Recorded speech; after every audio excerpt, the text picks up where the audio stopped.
Good evening, everyone. How you doing tonight? Welcome to the North Carolina Cryptid and Paranormal Project. My name is Tom, and I'll be your guest for the night. Tonight we have a good friend from discovering Sasquatch. His name is Chris Reinhardt, and we're going to bring him in. So here we go. Hello, hello, hello. How's it going? It's going all right. I'm trying to mute my phone at the moment, and it'll take me 2 seconds. I'm done. Yeah, that's a good idea. I probably need to turn my ringer off, and all that, so I don't get any alerts, and be professional about doing a live stream. That's all good. It's like you want to be professional, but sometimes you just can't help it. Like if you keep your volume down so you could stream from your phone as well, and you could, whatever else. But sometimes you always forget. It's always like you hear that ding or you hear like an echo, and you're like, oh crap, damn it. You get excited. Yeah. Kid in the candy shop. Yes, sir. That's really sad. 37 died from the flooding in eastern Kentucky. Prayers to all those people and their families, and hopefully, they can get the assistance they need. And I've seen it on the news too. I mean, you see these floods driving people out of their houses. This 87-year-old lady's getting escorted by three people. They're like carrying her through like the stream's up to her almost her head, and these guys are like carrying her out of her house, holding her so she doesn't float away. It's pretty sad. Well, God bless the people that are out there risking their lives to help them too, because they're all over the place. Yeah, they are. I know they got rescue people from all across the states going out there to help out and assist, and with the FEMA and Red Cross and all that, and it's overbearing to see that kind of sadness and people suffering. So prayers for all those people. Absolutely. How's everyone in the chat tonight? We got everyone. And I do want to thank again, a big thanks to Al Santoriga for getting us hooked up, because he kind of put this through together. You talk to the Godfather, you ask him for a favor, he pays you back. Kissing you on each cheek, right? I guess I got to kiss his pinky ring and pet the cat and all that. So I owe you a favor, Al. Just don't try to ask me to whack nobody for you. At least you're not waking up next to a horse head, right? That's all that matters. I don't want to wake up next to a horse head. Yeah. I don't want to get Luca Brasi whacked. But if you want to do a quick brief of just let everyone know who you are, because I've never had you on before, so you're new to my channel and my viewers. If you just do like a quick bio run through, and then we'll kind of get into thing. All right. Well, as you guys all know, my name is Chris Reinhardt. I'm from Northwest Connecticut. I have been doing research since 2016 on Sasquatch, and it has progressed now to other things that, as you all know, once you go down that rabbit hole, other things start playing a big part in your investigations, and we'll get into it a little later. I'm also have a website that's called Discover Sasquatch. I do my own podcast also, and I'll have to have Tom on next on my show. That's called Discover Sasquatch. I actually just got the gig at KGR Radio to do their Bigfoot. I'm the Bigfoot guy, their new Bigfoot guy at KGRA. That's coming in mid-August. I'm looking forward to that. I am BMS founder, lead investigator at Berkshire Mountain Sasquatch. I've been on, it's not very important, couple of TV shows, but it's not important.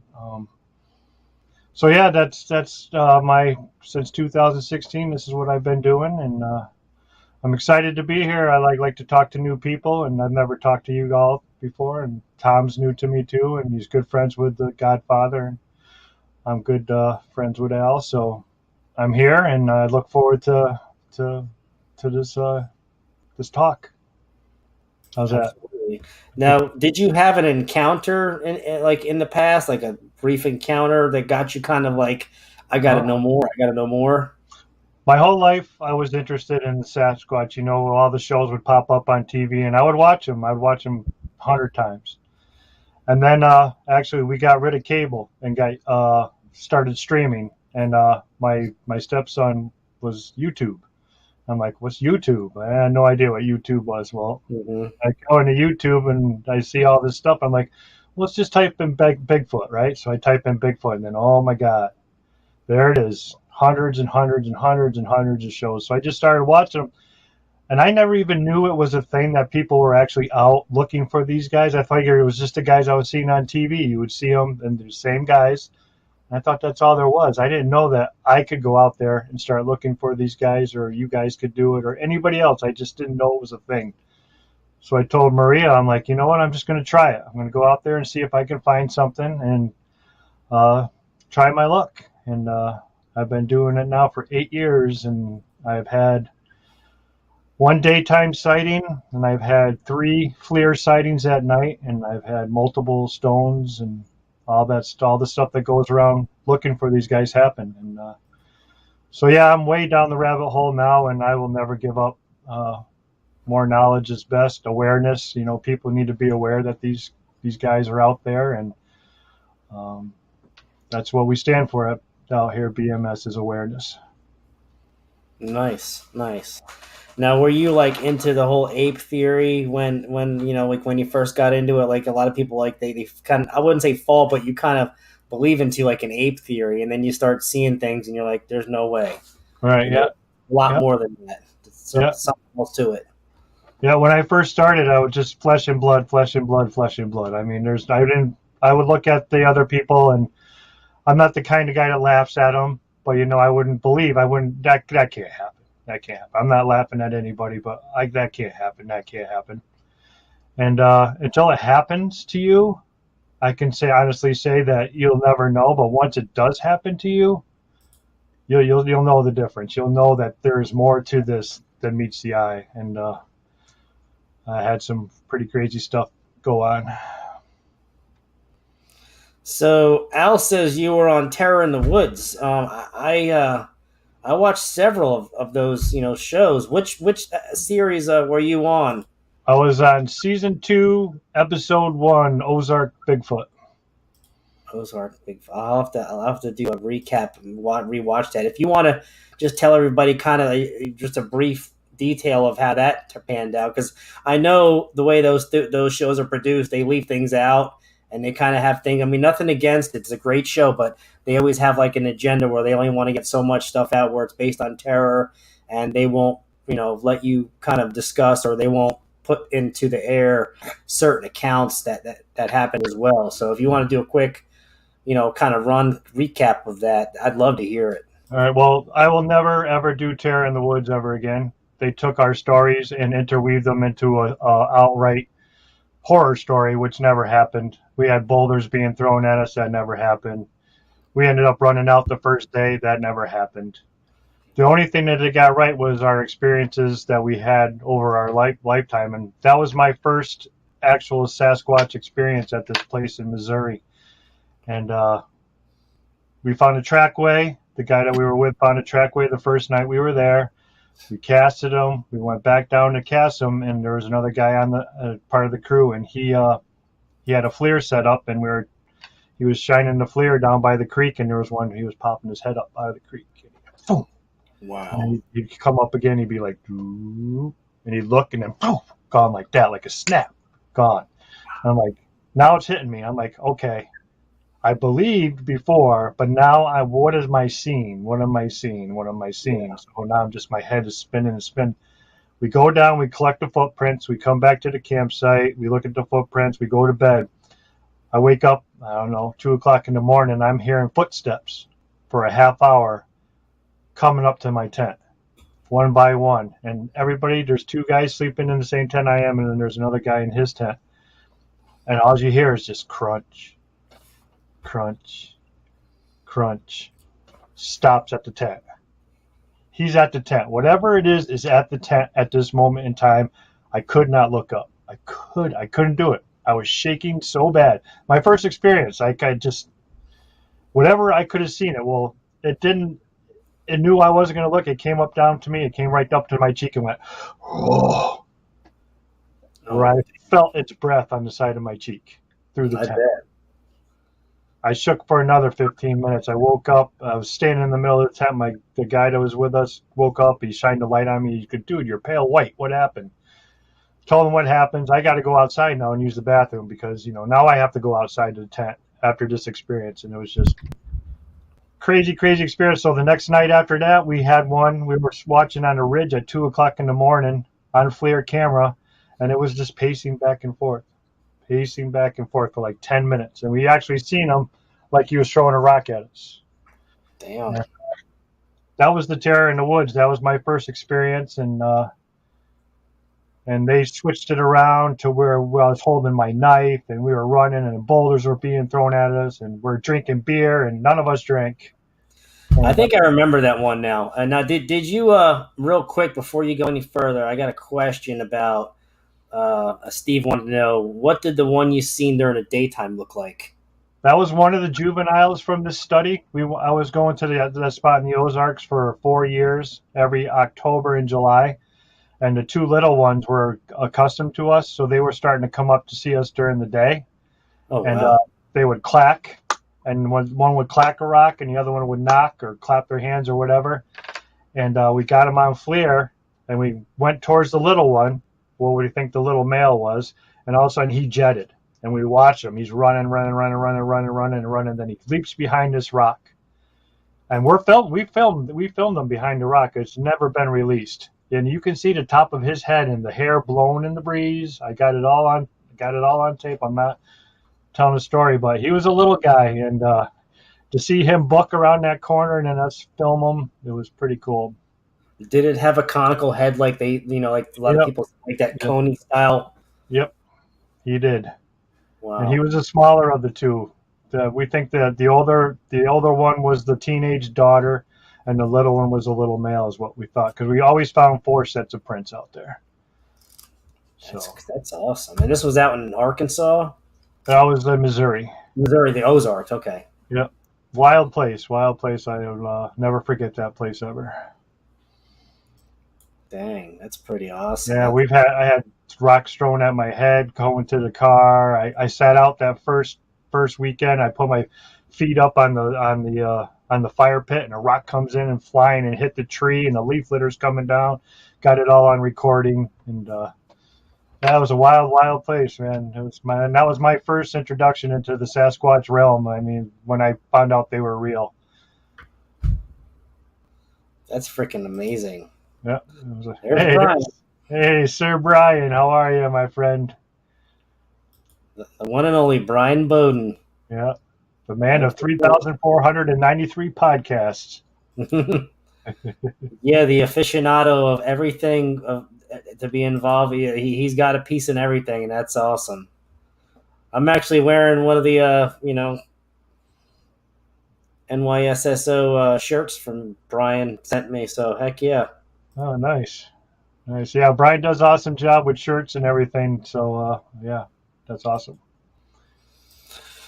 So where did we finished off with your terror in the woods, and like you said, a lot of those.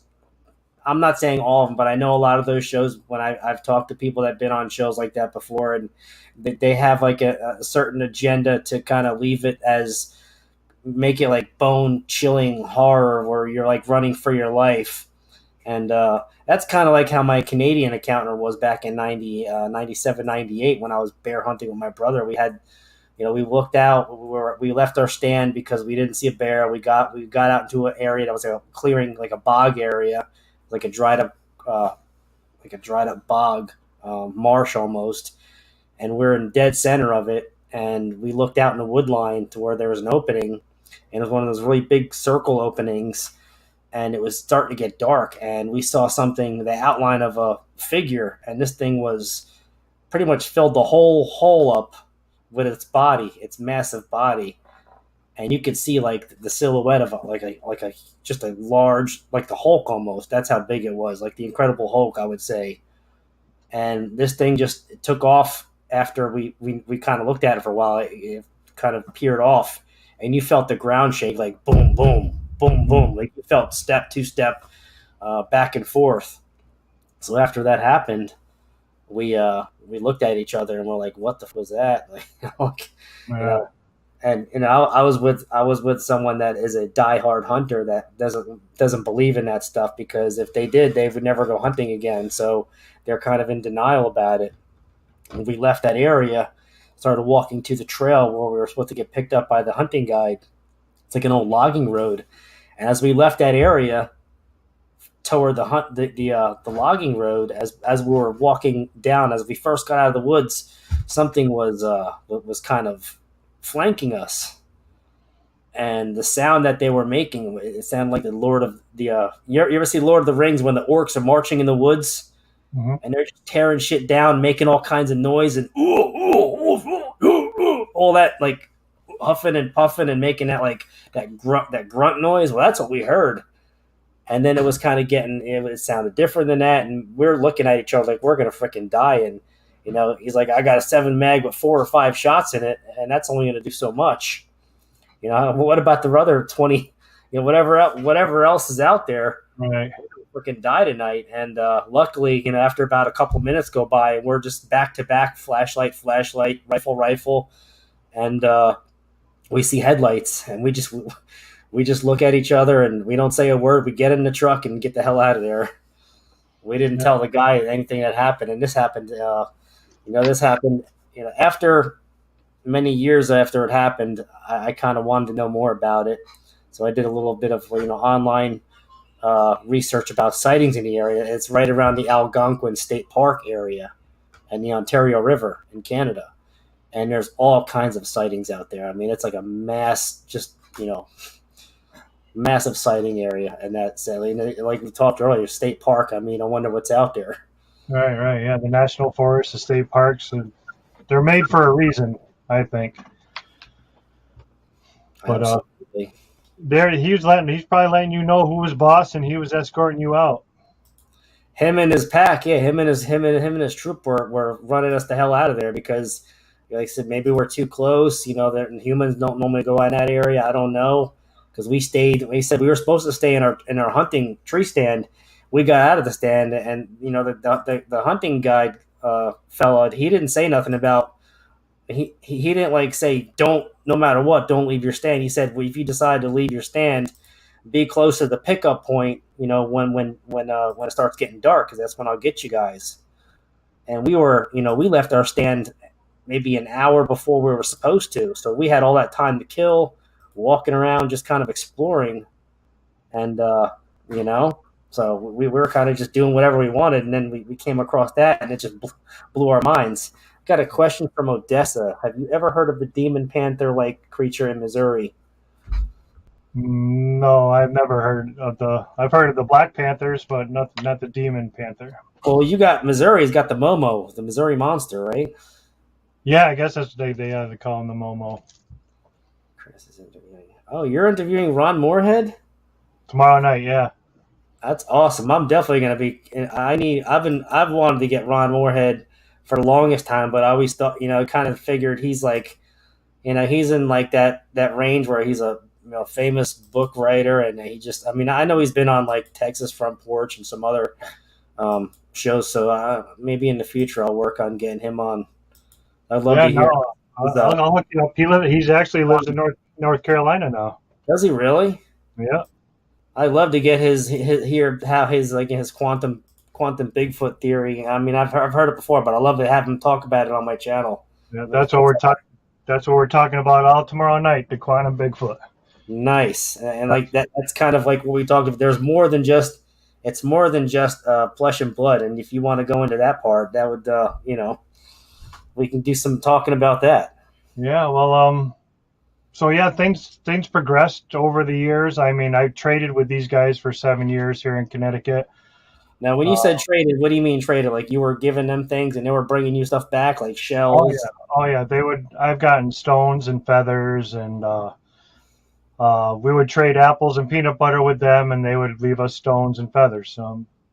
This went on for 7 years. I mean, we would play different games with them. We were finally burying our gifts under the ground in Tupperware containers and putting dirt over them and stones. And we would come to the site, and all the stones would be on the side of the rock, and all the dirt would be shuffled off, and the Tupperware bowl would be up on the ground with the lid popped off, and the peanut butter and the apples gone. Every time. We would put a peanut butter jar on a log with a rock on top, and every time we would come up, the rock would be left on the log, and the peanut butter jar would be gone. So the first 2 peanut butter jars we gave them when we first started were ripped in half. They were twisted like this. I showed them one time how to twist the cap off. After the second one we found on the ground like that, we never found another peanut butter jar for 6 years, ever again. Ever. They were taking it. You taught them how to twist the top off, and that was it. It was over, right? That was it. They took them with them every time. They never left another peanut butter jar there. They didn't like green apples. We learned, what time of the years they were there. We learned which ones were there. We would find their prints. We found a nest there. This is all stuff you can see on my channel, Discover Sasquatch. Everything I talk about is on there. So, yeah, go ahead and plug your channel all you want. If anyone wants to find it, it's Discovering Sasquatch. That's your channel? Discover Sasquatch, yep. Discover Sasquatch, okay. Yeah, no, I just like to emphasize that, everything I talk about you can go see, and that's important to me. I think if you can talk it, you got to be able to show it. Back up what you're saying. That's awesome. Not everyone, said a lot of times I'll just go out. I don't really bring cameras with me like I should. And when I do, I don't ever get nothing. And when I don't get something, when I get something, I don't have my camera with me or my phone. So it's almost like, it's kind of like a catch-20. I'm damned if I do and I'm damned if I don't. You know what I mean? Right. They catch you off guard, just like I was telling you earlier today that I got caught off guard just a couple of weeks ago, and it's never fun. And it's almost like it's planned. They almost know that, these guys know when you're coming and when you're going, I think. After all these years, I finally realized... So where was I? I'll get back on track now. So we were trading with them at Larry's for a long time, and the place got sold. After 7 years, the property got sold, so we couldn't go back up there. I got sick with a stomach issue. My gallbladder went. I actually had a coyote leg left at my back door, and a structure built out in the back of the woods here. And so we had that happen. And then we found another area. It's called Up the Road from Larry's house. It's the same creek joins it. And so we started investigating up there. So then we started finding the same individuals. There was 3 of them at Larry. I'm sorry, people. I'm jumping all over the place. I have a bad That's okay. Once I get talking, I jump and I get nervous. So we had 3 of them at Larry's. There was a mother, father, and a young one.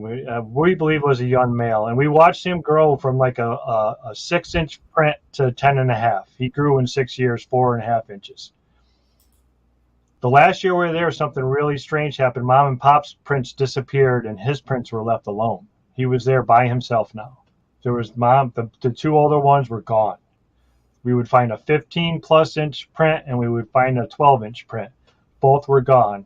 The 15-inch would come by once every 30 days. We would find it, and the 12-inch print would come a little bit more often than that. But he was basically there by himself. So he grew to be like a 13-inch the last year we were there. We started finding his print and up that new private property place we call Up the Road, that's joined by the same creek. Now we think that he's traveling that creek back and forth. I think he is left alone to find a mate. Or whatever. He's left alone for some reason. I don't know. This is just a guess. And so now we're finding his prints at Up the Road again. So now we're all happy, and we're finding his prints, and we camped out there, and we had rocks thrown at us all night and all that. And then I got invited to go to Florida to go visit Chris Connor in the Florida swamp. And this is where it takes the turn.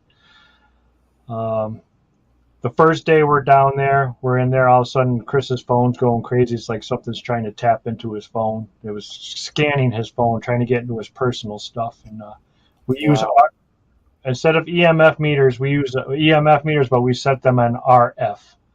Yep, radio frequency. Radio frequency. So Chris's meter is starting to top off now. His phone's getting messed with, and the meter is going up. So we get that. If you guys are familiar with Chris, he's the Trail to Bigfoot. You ever know the Trail to Bigfoot on YouTube with Mark yeah. and yep. So we get to the fridge. That's his gifting area. That's the place where everything goes down. Well, we get there and we put out a pheromone chip. Put out the pheromone chip. All of a sudden, the woods comes alive around us. One's been following us the whole way in. One comes alive. Now his meter, we're getting stuff thrown at us. His meter tops off. 20 over 20.0 on our EMF. It's just registering now 1 dash dash dash dash dash. We actually wrote the company and asked them what that reading was. It says the meter can't go any higher. That's what they told us.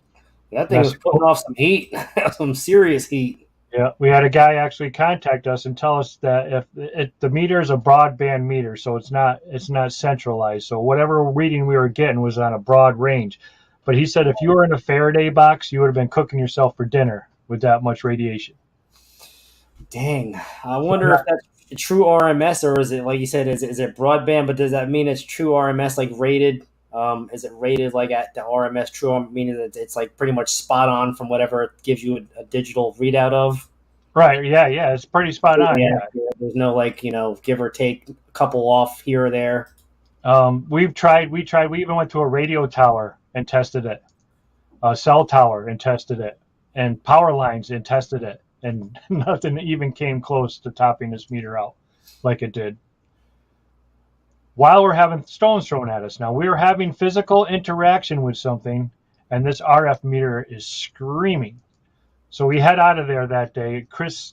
We had a weird thing happen. Chris was up ahead of us, and me and his sister heard a knock, like pure knock.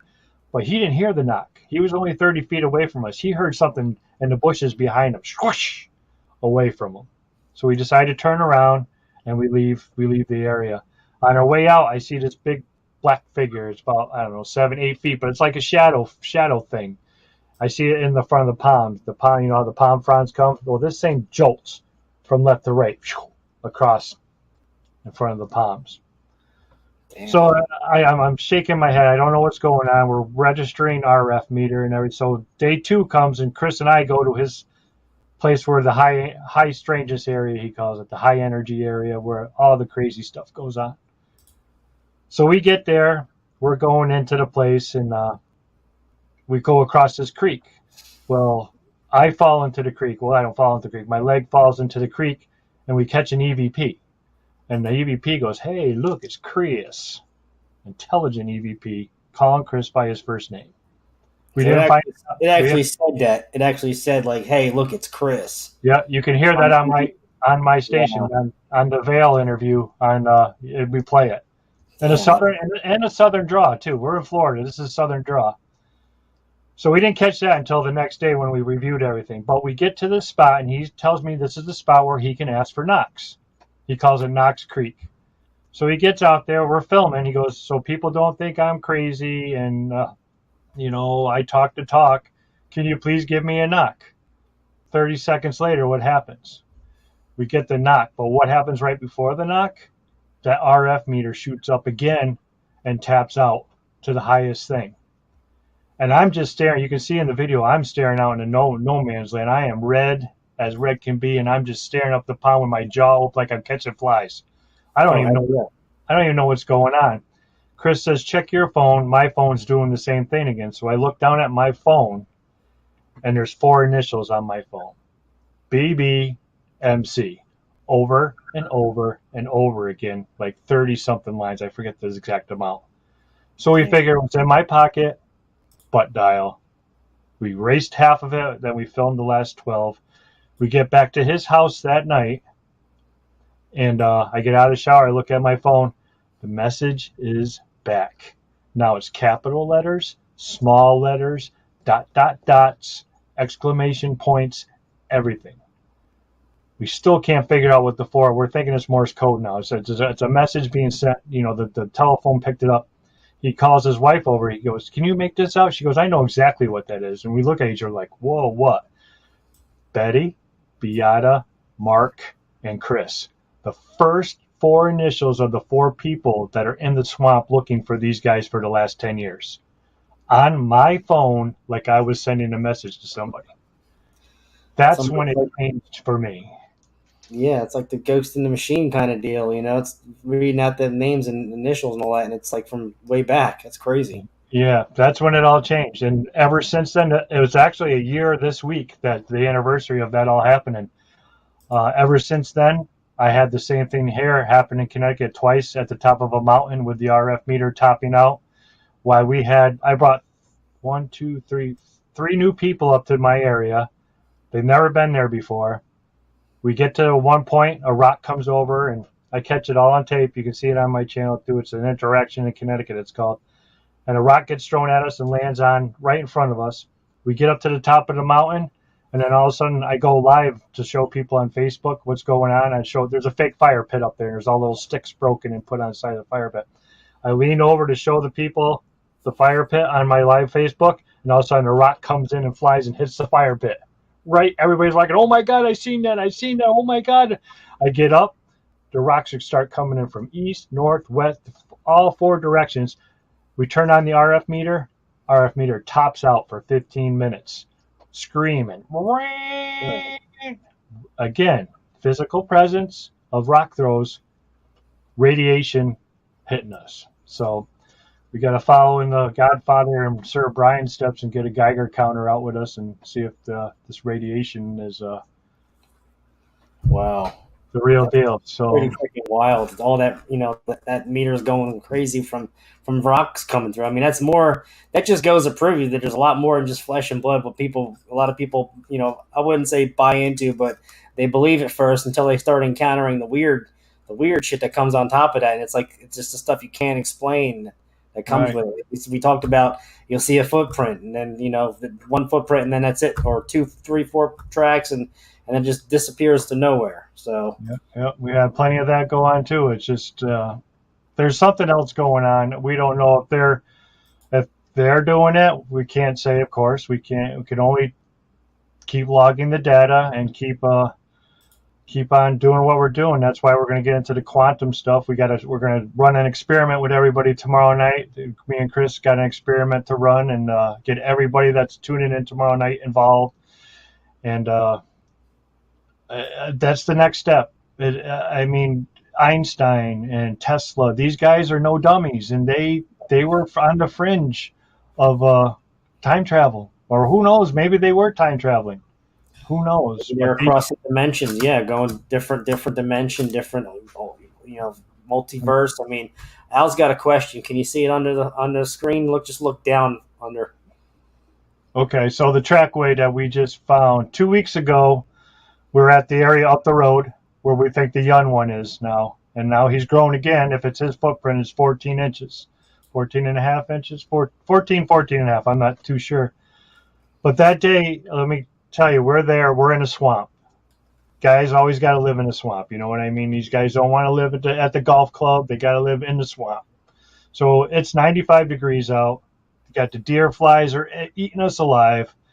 The bird, the animals, everything's chirping. And sweat's just pouring down your face. And we're tracking this guy for 500 yards. We'd find a print here. And then we'd go a little bit farther. We would find his print. Well, we got to this little top of this little hill. And all of a sudden, the guy I'm with, Pedro, goes, "This just doesn't seem the same place anymore. It doesn't seem like we're in the same forest." Now, I already felt this. I felt this before. And at that day that we had the rocks thrown us on top of the mountain, the kids said the same thing. They said, "Are you sure we're in the same forest? Are you sure this is the same place?"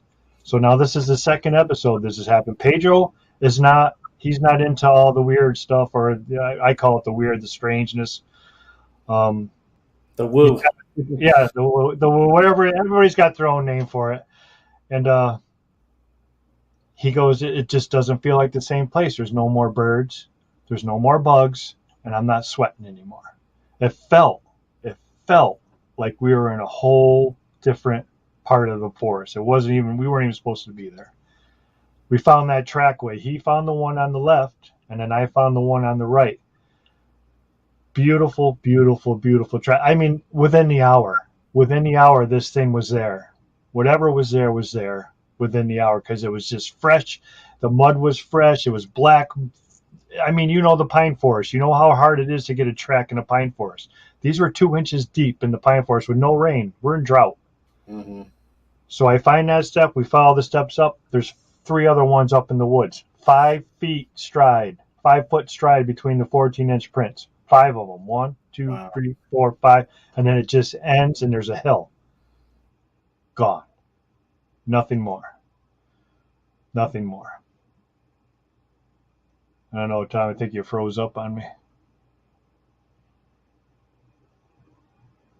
This likes to happen too.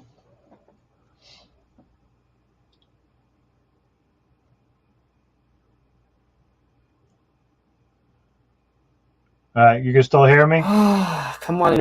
There you are. There you are. I was gonna say we started buffering. Sorry about that, everybody. Um, did you ever see any before we go any further? Have you ever seen any orbs affiliated with any sightings or any orbs just people? I had seen in the Ozarks something that looked like a blue phoenix. It was like streamers, and it just came down this little ridge and just floated down, and then it disappeared. I have never seen a full circle orb ever. I've had paranormal experiences when I was a kid. I have paranormal experiences now. I've had a UFO. Me and Maria were coming home 4 summers ago, and 50 feet from us up in the tree line was a full UFO just hovering there. Maria still won't talk about it this day. She looked over. She goes, "That's a helicopter." I said, "Maria, look at that." She looked at it. She turned her head back over and never said another word. It was a full-on UFO just sitting there spinning. I've been around all this craziness, and uh, it's just the high strangeness areas. These guys are attracted to it. I don't even know where I was going with that. I forgot. I lost track again. High energy areas, lots of high quartz crystal in the ground or retaining some, within a cavern or something, limestone, all that stuff that keeps that holds that absorbs energy. I mean, Al mentioned something where he had like white quartz, by his house, all kinds of Yep. weird stuff going on there. So I mean, this stuff is like an attractant. It's almost like it's just like a magnet for strangeness, high strange, cryptid, encounters. Yeah, that's what they gifted me. My first gift from them was a big old quartz rock. Yeah, and I find them all over the woods by my house. There'll be just like a big clump of it just sitting in the dirt out of nowhere that wasn't there before. I'm like, okay, cool. This is why you need the Geiger counter on investigations. Yeah, you're right. Yeah, yeah, and it's Absolutely. dangerous too.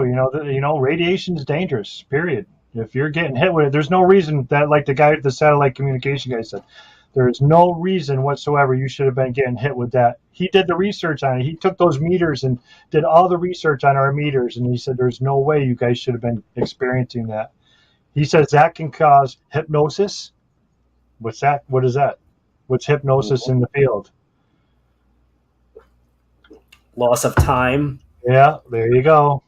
abduction, It causes all that stuff. Everything that everybody says that it's infrasound that can cause. And I'm not saying that there is no infrasound. I'm not saying they can't do it and they can do it, but RF can make you ill. RF can, like I said, this guy told yeah, us it was incredible it was incredible to have a guy reach out that's been doing this job. He works for like the state government doing satellite communications, in space, and telling us all this stuff. So he gave us a couple tools to get, but they're like in the $20,000 range. So we won't be getting those anytime soon. yeah. Got a question from Steven Truthseeker. He wants to know: can Bigfoot change its surroundings?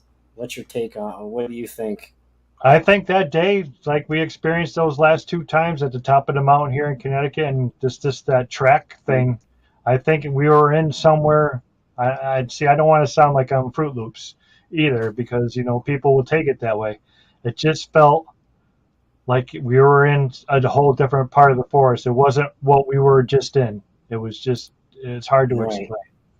It just there's something off about it. It didn't feel that familiarity that you're used to from that area. Right, like you stepped into the veil is what I call it the veil. Yeah, that makes a whole lot. And what about mind speak? Have you had any mind speak experience at all, or have you felt like something was talking to you? Besides, I guess the things going on your phones. Yeah, no, I've had paranormal stuff. Recently here at the house, I had a woman that called out my name, and I actually went upstairs and asked the people upstairs if they actually called me, because it was that perfect. Um, Mhm. But I've never had mine speak from anything that I would consider out in the woods. I've never had anything go on like that. Nice. Yeah, here we go. Shane can get us a Geiger counter. He said he uses them every day working with radiation. So everyone needs one. He says, steal one from his shop. Hell yeah. All Get right. us all one. Get us all one, dude. Yeah. He should definitely take it with you out there on your gatherings. Yeah, absolutely. That's pretty wild. I mean, I've never taken any meters out in areas because I mean, recently, I know for some reason the woods behind my house, every 4th of July, because 4th of July down in the South in North Carolina, it's like the battle of freaking, the battle of the Bulge. It's crazy. I mean, it's for 3 hours straight, just people shooting mortars off left and right all over the place. Hey, Richard Reed. But so that being said, if there's anything in the woods, any of the that activity is it's going to mess with them. It's going to upset them. It's going to drive them wild. So that being said, um, we came back from vacation after the 4th of July, the week after, and I noticed there's about 4 or 5 trees. I mean, big 20-inch round trees, all just pushed over, and the roots sticking up. And there's no way that many trees, 4 in a row, can just a little storm can do that to 4 trees back to back. I mean, it seems like it looks like a freaking war zone back there. I'm gonna take some pictures eventually when I get out there, God willingly, because the mosquitoes are so freaking bad right now this time of year. But I'm going to try to get some pictures of all these new trees that are down. And I mean, it literally looks like a freaking war zone. Like these things were just pummeling trees down because they were pissed about something. And it had to be the fireworks that pissed them off because I don't think they like the fireworks. Yeah, they do it all. You hear it all the time. You're out in the woods and you hear them pushing over trees. It's pretty intimidating. We've heard some serious stuff. Like Larry, we were at the place I call Larry's, and that's where we were trading with them. And we had something jump out of a tree we could only gather that landed on the ground one time. And Larry actually got up and went to his backpack and took his machete out after feeling the vibration of whatever it was that hit the ground that day. It was mind blowing that something could shake the ground like that, and you could hear it if you felt it in your stomach.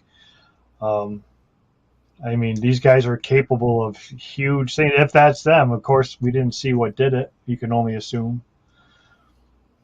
Have you ever had Italian speak from Al? Not yet. I'm not swimming with the fishes yet. Boccia galoot, forget about it. Yeah. All right. No, that's pretty freaking awesome though. Like, I mean, what you've encountered it's pretty much set in stone. It goes hand in hand with everything that goes for the abnormalities that come with to give you the sense that it's not just flesh and blood. It's something else on top of that. So, what's your theory on what I know we talked about. What's your theory on what they are? I know we can kind of get into that for a little bit.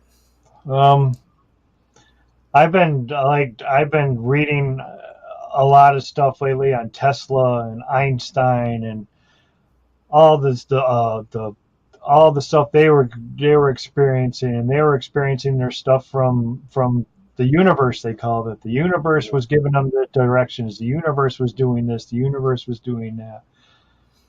I'm starting to think that the ET is involved with them. I mean, I can't say 100%. It just makes sense the way there's no bodies found. There's no there's nothing found that people can bring in and show anything. These guys, you can find one print, and it's like Larry got one print left on his porch in the snow. One print on a snowstorm, and then nothing on either side of it, just one print. Right. What can do that? What walks through something and just leaves one print? I mean, there's something. These guys have something to them they're way more than flesh and blood, and either they can, like you were saying, they can control what we can't. Their consciousness is better than ours, and they're in tune with everything, their surroundings. I can't really say what they are. I don't know. How's that? I can only tell you which way we're progressing towards. Right. That makes sense. I mean, there's no wrong answers because honestly, like we talked about earlier, no one really has one in their basement to study. And if they do, they're government, and the government knows about them, and they know the whole truth. So we got a question from Truth Seeker. Can you see it on the screen? Have you seen any government agents of any sort out in the field or near your home? When we first started at Larry's, we started getting, uh, um, we had interest. We'll put it that way. Larry had someone come to their house. We also had the BFRO showing up in town. When we first started getting the Knox and we were showing it on TV. And so Larry had somebody that was suspicious. He didn't say anything about Sasquatch. He didn't say anything. Just showed up at his door asking questions, and then that was it. So that was the only incident I can say, and I can't really say that was due to that. But like I said, the BFRO was here. They were contacting me. They wanted to get into Larry's for some reason. But we had the one guy. Got a question here. I think you could kind of answer that another time. We're not really doing questions about that stuff right now, Brown Dwarf. Sorry. No, I can talk to you about Colorado Bigfoot. Okay. When I went out to visit Mark, I went to his crazy sites. We went to Bigfoot Universe, and I forgot what the other one was. So many years. It's when I first started. We had vocals the second day that were crazy. There was one that was at the bottom of the hill, and then there was one at the top of the hill, and he called it Graceland for some reason. He called the Sasquatch there was Elvis because he looked like Elvis, I guess. But they were contacting each other back and forth vocally, and that's what we had go on while I visited out there. That was a beautiful, beautiful. Those mountains are gorgeous out there. I like that. Colorado is I mean that's like God's country out there still. It's still a lot of it's still untouched, preserved nature. I mean it's beautiful. I'd love to go out there sometime in the future. Yeah, it's gorgeous out there. I love to travel. I love to go and see different things. The better. But Al and Brian have been lecturing on me why go anywhere when you have them in your backyard. So I'm gonna stick to my That's my attitude. But the problem is I work so damn much in the summer times. I do heating and air, so I'm just whooped after I work all day out in the sun on these rooftops on these big air conditioners. When I get home from work, I just want to relax and enjoy the rest of the day what I have with family. But yeah, Brian says he's not a big fan of the BFRO. I've heard a lot of people mention that they're like a disinformation kind of service where they try to just persuade people to think otherwise and make people kind of believe in that whole ape theory thing. I don't know the true facts about it. I just know that there's a lot of backlash from BFRO sightings where people come to your house, they try to discredit your encounters and this and that. It's kind of like how Project Blue Book was back in the day, but it's aimed at Bigfoot kind of thing. But who am I? I'm just going by what I've heard from other people. Yeah, I met a couple of good guys from the BFRO recently. I'm sure there's some good ones out there, but from what I've heard, the ones that I've heard talk about encounters or stories given their details, they could try to discredit them or tell them it's something else or it was a bear, that kind of thing. Right. Yep.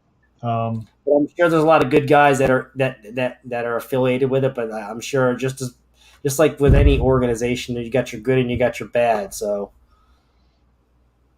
yes, sir.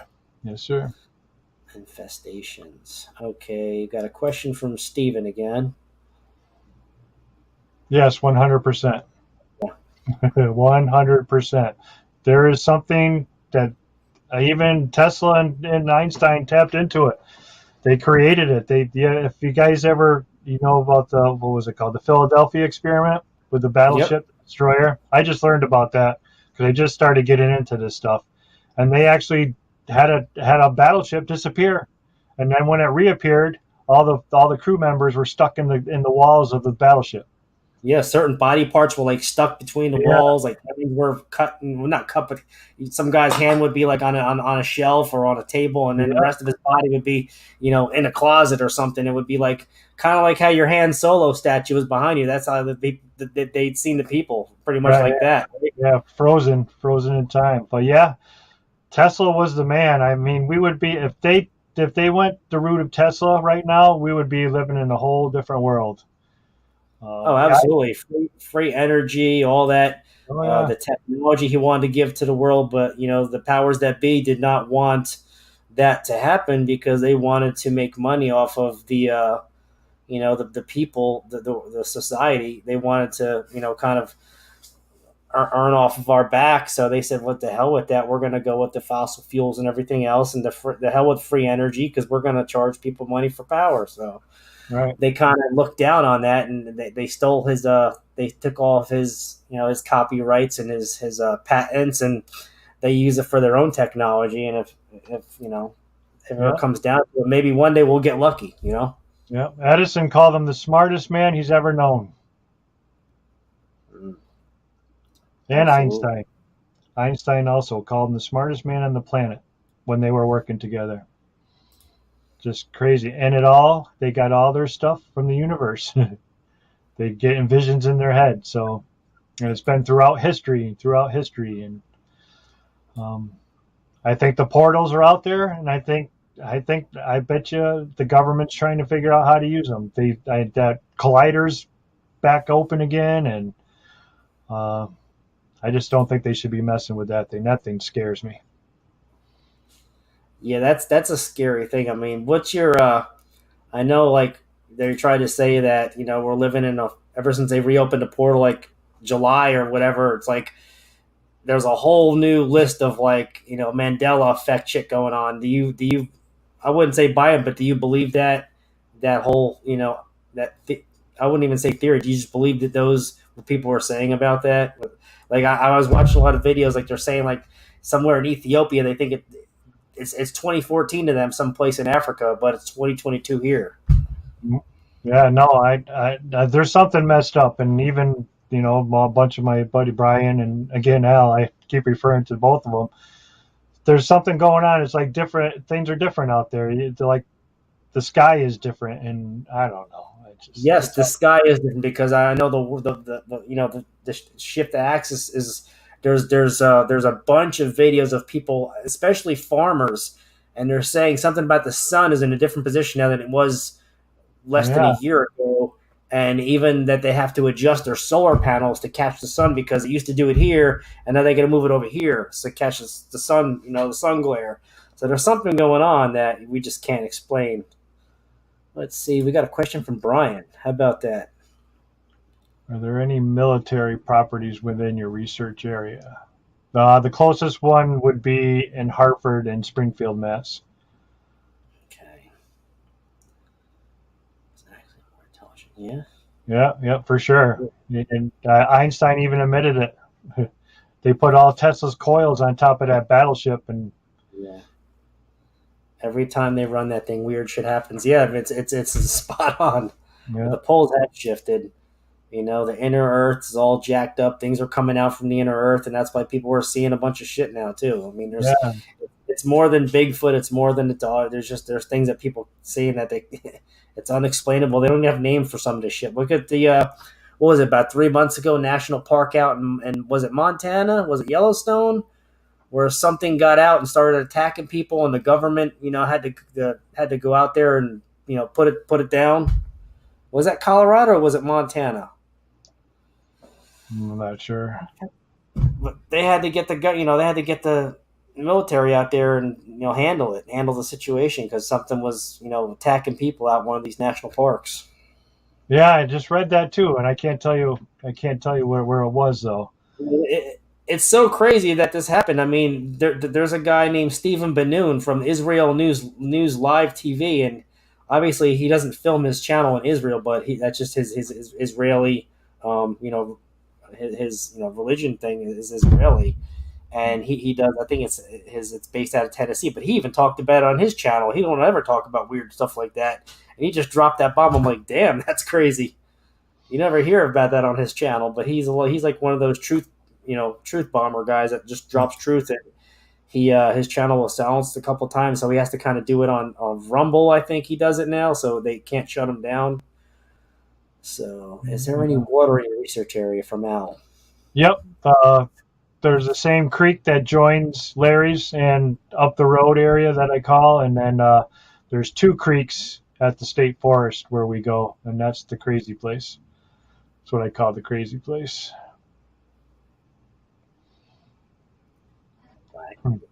Yeah.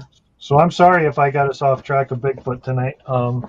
I just I I just think it's all intertwined. I think it's the energies Yeah, and the vibrations and the frequencies, and it's all, and it all can be tested too, and that's the best part, and that's what we're trying to show people, that we can test absolutely. what we're talking about. We can tell you can make a portal if you wanna, and I know people that have. Um, Yeah, I mean, you look at what was this the creator of Scientology, L. Ron Hubbard, and oh God, back in the '40s, they I can't think of his name, the L. Ron Hubbard and the crazy Satanist guy, the cultist guy, Adion, Alistair Crowley. They opened up a portal, and they had this alien guy they were talking to, communicating with, and boom, then alien, all these spaceships, flying saucers started happening in '47 in Roswell after they opened the portal. So right. Yeah, weird stuff. that's what they said when they did the collider for the first time. They said stuff that came out of there, scientists quit. They didn't even want to see it. They left and they shut it down. Um, Oh, God, Brian, you're funny. Sorry. but I just think it's all interwebbed, and we're out to prove that the Sasquatch are attracted to these high energy areas. We're not going to go off track. We're not going to get into the alien thing. We're going to just keep on testing our Sasquatch theories, and we're going to go that way. And we're going to try and get into the quantum realm now. And like I said, we're going to try and experiment tomorrow night with people, and so whoever tunes in, they can all get involved. And we're going to bring our meters with us. We're going to get Geiger counters are next. We've already been looking at those because thanks to Al and Brian, they're telling us to bring them. So those are coming with us. I got new experiments I'm going to try with sound waves out there. I don't want to repeat it because it has something to do with the project tomorrow, but I got certain instruments I'm going to bring out in the field and try different things on structures. And Mm-hmm. uh, we're going to I'll tell you, I'm going to bring a Tesla coil out into the field, and we're going to try messing around with the Tesla coil and music and stuff Really? like that. Yeah, we're just going to try it and see what it brings, because I know the areas that I'm in, they're there. They're there every time we go there. I can tell you where they pick us up. I can tell you how they track us. I can tell you where one leaves us and the other one picks us up. I've been going there for 7 years, and the people that come with me pick it up, and I don't even have to say anything. They know exactly when they hear something, and I'll say, Mm-hmm. well, we're coming up to the spot where they're going to pick us up, see if you guys can guess it. And they hear it and they guess it. And there's areas where they mouth pop at us. You ever hear that mouth? I got that all on film. It's all on the channel. So I know they're there at these areas, and that's how the problem with the EMF detectors is the RF detectors that we have, they have to be within 30 feet of you, or you're not going to get you're not going to get the readings that we got. Right. Now, Al wanted to know: did you just find a lake or pond in your site recently? Yes, we found a hidden pond out in the back of that area where we found the prints.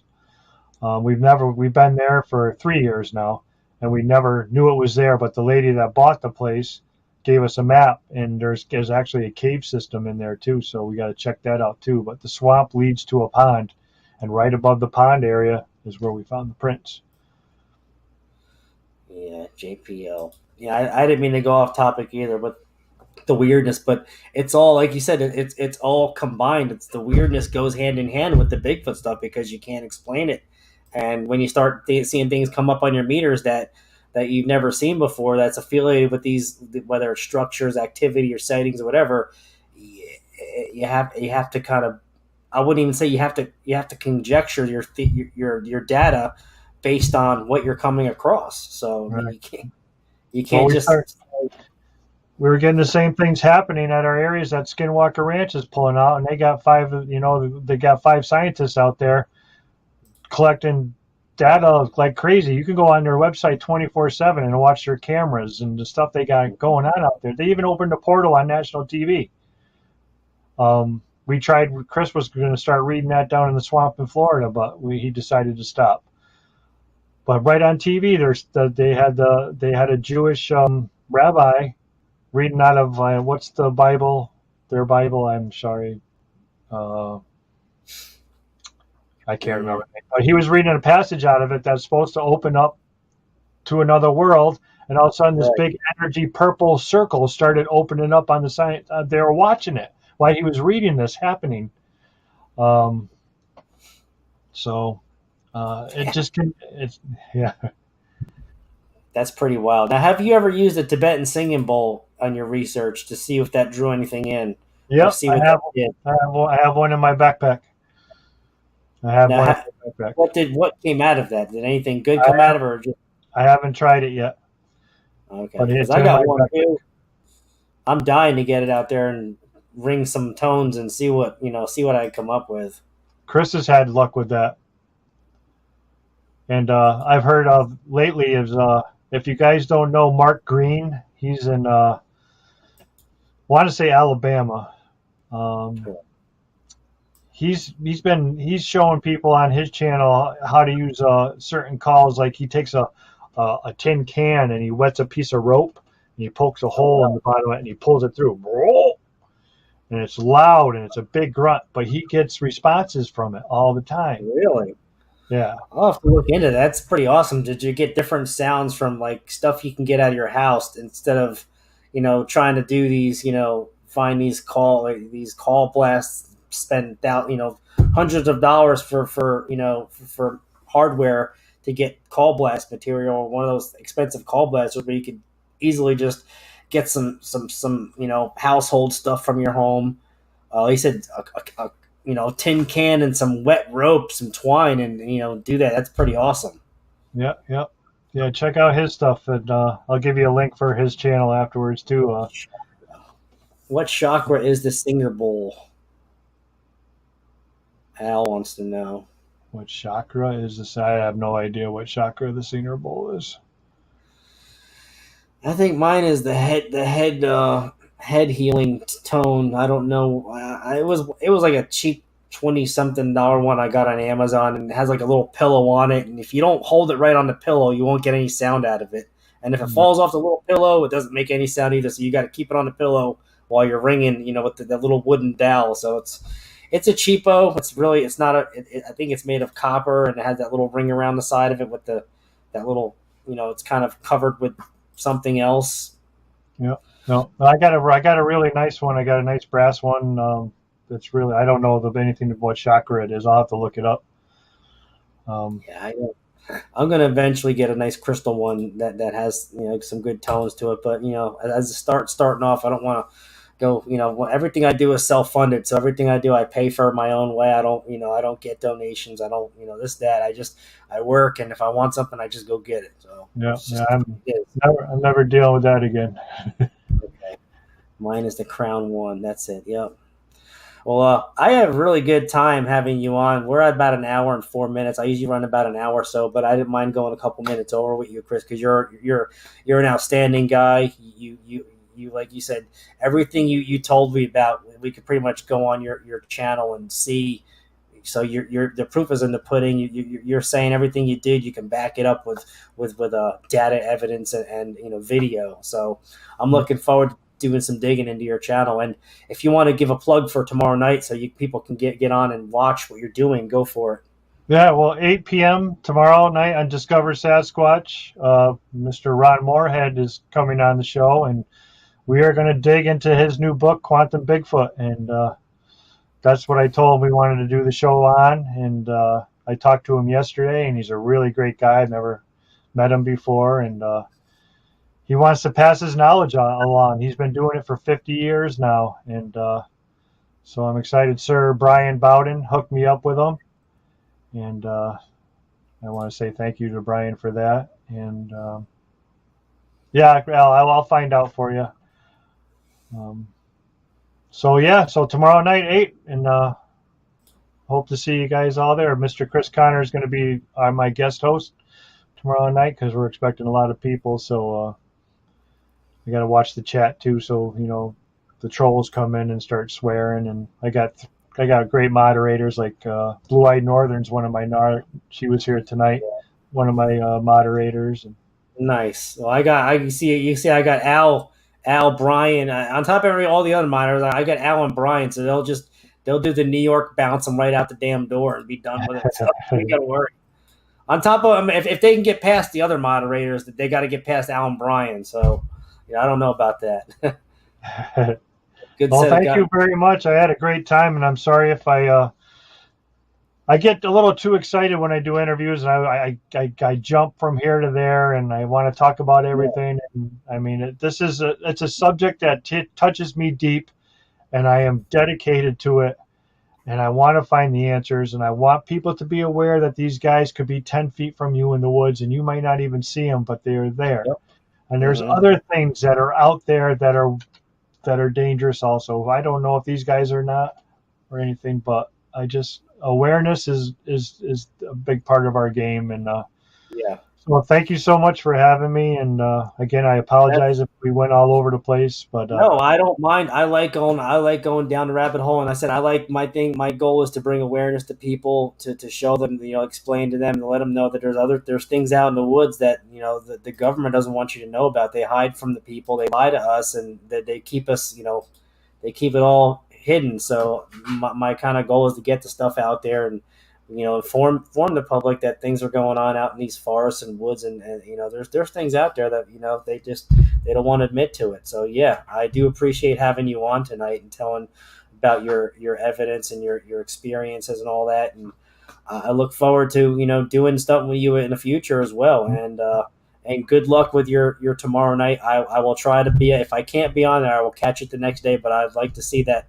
Is it a live stream with yeah, Ron Moorhead? yeah, gonna be all Yeah, live. Yeah. experiments. Okay, cool. Well, I'd love to try. I will try to be on there. If I can make it, I will. And I do appreciate you coming on tonight. And thank you, everybody in the chat. And Chris, I will talk to you. Everybody have a good night. Night, everybody. Thank you.